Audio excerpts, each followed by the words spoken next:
Kung nakaila kita kang Jesus, ang atong pangandoy susama usab sa iyang pangandoy. Mga igsuon, maayong adlaw. Ako si Reverendo Ryan Cortez, usa ka diakono niining atong Archdiocese sa Sugbo.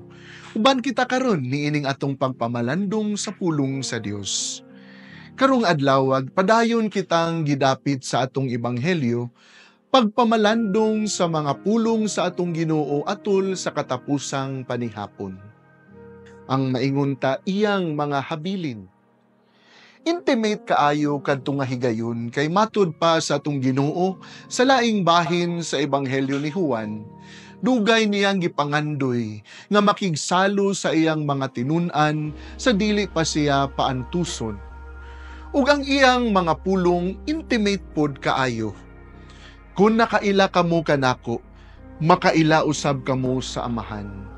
Gitagaan kita ni Jesus og access ngadto gayud sa pinaka-intimate nga bahin sa iyang pagkatao, ang iyang relasyon sa Dios, iyang Amahan.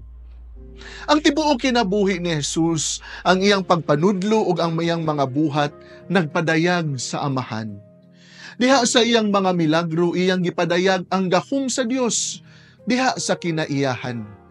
Diha sa iyang mga pag-ayo sa mga masakiton, iyang gipadayag ang kabubuton sa Dios nga ang tao anaa sa maayong panglawas, sa maayong kahimtang, nga ang mga buta makakita, ang mga bungol makadungog, ang mga bakul makalakaw. Kung nakaila kita kang Jesus, ang atong pangandoy susama usab sa iyang pangandoy.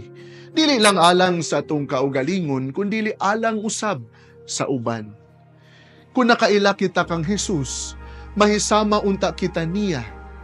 Wala man tuod kitay gahom sa pag-ayo sa mga masakiton, apan aduna kitay gahom paghupay kanila.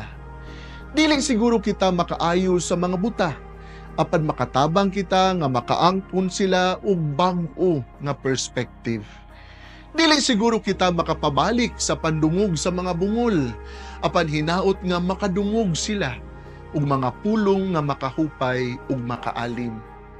Dili siguro kita makapalakaw sa mga paralitiko, apan makatabang kita nga makalihok pagbalik ang mga naparalyze diha sa dagan sa kinabuhi.